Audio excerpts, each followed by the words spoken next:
Hello, I'm David Chaston with 90 at 9, brought to you by interest.co.nz. This week, get everything you need to know in 90 seconds at 9 o'clock, with news an Aussie insurer is being sued for deceptive conduct. But first, in the US, Americans increased their spending in April with the biggest increase in 4 months, and there were upward revisions to the March data. These were matched by income growth. That takes the year-on-year growth in consumer spending to 3%. At the same time, prices of what they bought rose at a healthy but lesser clip. Both sets of data confirm the expectations of a June rate hike from the Fed. That data was bolstered by the GDP Now calculator at the Atlanta Fed. It is predicting US GDP growth at 3.8% in the second quarter, up a tick from last week's prediction and materially higher than the 1.2% rise in the first quarter. Perhaps the only cloud today is the unexpected slip in a respected consumer sentiment reading. This survey found current sentiment steady, but there are clear concerns looking forward and probably related to the turmoil in Washington.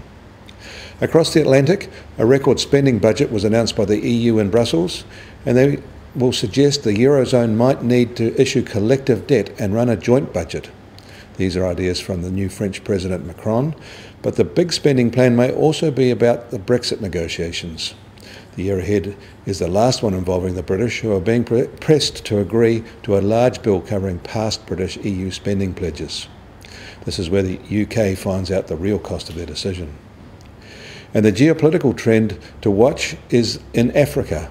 Africa is to become the front line as India and Japan team up to counter China's One Belt, One Road initiative, which is increasingly being seen to have imperial designs. This is the opening that Japan and India are using to launch their Asia-Africa growth corridor. There's also the sentiment behind a revival of the TPPA without the US. US leadership in trade matters has very quickly evaporated. In Australia, their competition regulator has instituted proceedings in the federal court against NIB health funds, alleging it broke the law by engaging in misleading or deceptive conduct, unconscionable conduct, and making false or misleading representations.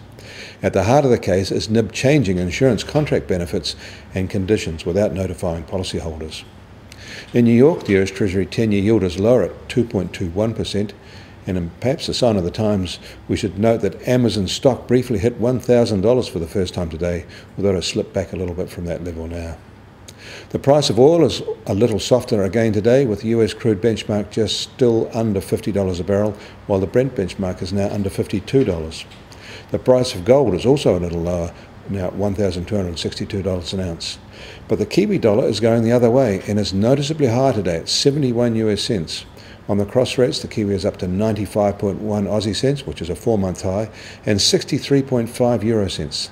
The TWI is at 75.3, and that's its highest since mid-March. I'm David Chaston. That was 90 at 9, brought to you by interest.co.nz.